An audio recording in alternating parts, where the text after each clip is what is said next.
Today I'm going to talk about the Bahamas. I'm going to take you on a quick tour and more.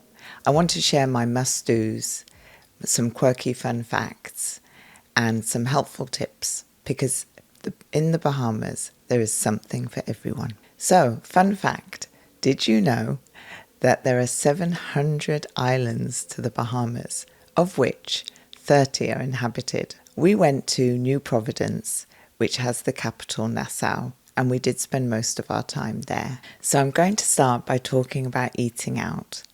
And one of the must-dos is to eat out at Fish Fry.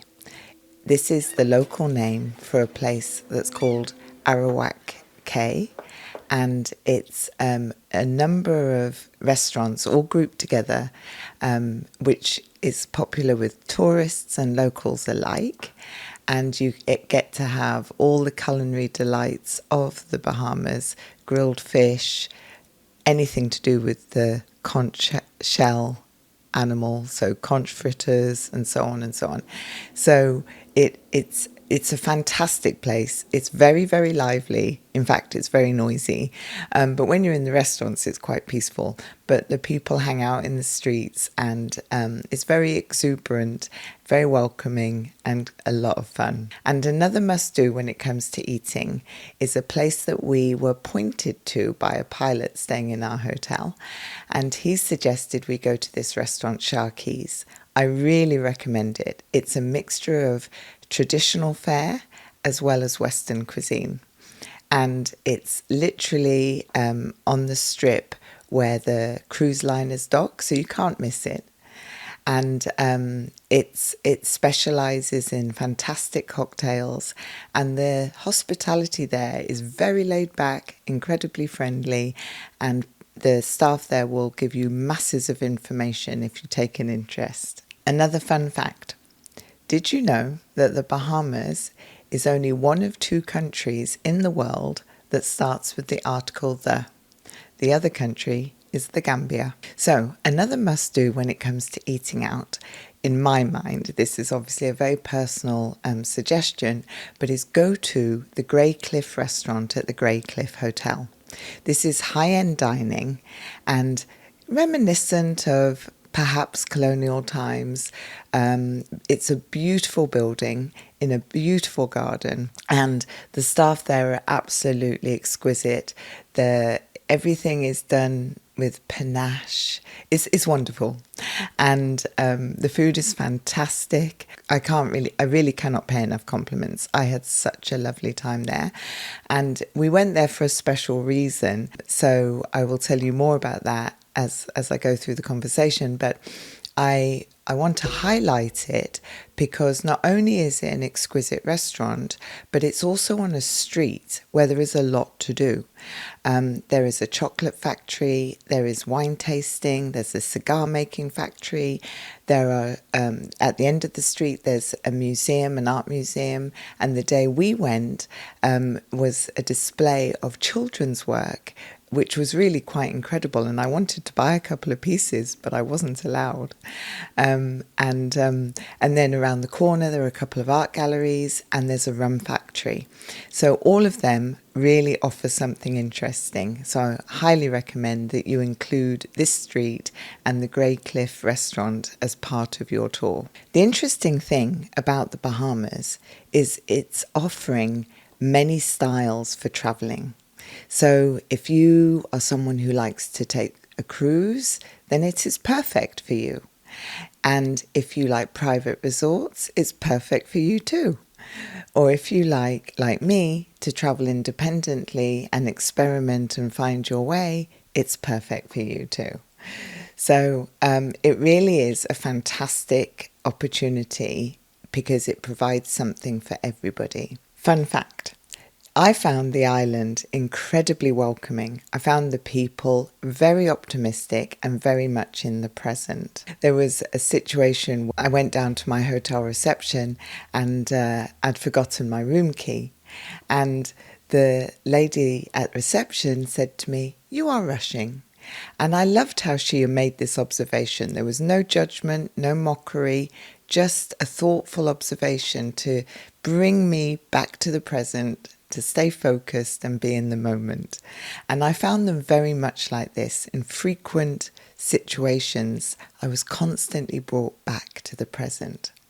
And they have this delightful optimism that I just found so uplifting. So, for example, when they talk about the rain, they call it liquid sun. So I found that absolutely brilliant. When it rained or poured, as it did a couple of times, they'd say, liquid sun. The sun will be out soon. It was wonderful. Absolutely fantastic. And I took that away with me because I loved that ethos, that kind of optimism. Now, you cannot go to the Bahamas without focus on the beaches. So you've probably heard of Paradise Island. Paradise Island is home to Atlantis, which is a phenomenal private resort, if that's the kind of thing you'd like to do, because it has casinos, aquarium. It's endless. And I just think if you want family fun and your children to be independent of you and things like that, it probably is perfect. But Paradise Island is also home to some beautiful beaches. And some of the beaches are very much with the tourist in mind. Amenities, of all types, therefore bathrooms, food, all the things we need to think about made very readily available to you. But my favourite was Cabbage Beach. And when we went there, I have a funny story for you, because the taxi driver who was taking us there said, I don't think you want to be going here. And we were like, no, we do. It's a really big recommendation. So no, we do. And he was like, I'm going to give you my number. I don't think you're going to be very happy here. So I want you to have my number so I can come back and get you and take you to where you want to go. And we're like, okay, take your number. And when we got to the beach, we realised what his concern was. There were no amenities. If you wanted something to eat, maybe there was somebody who was going to come round and offer you something and you pay on the spot.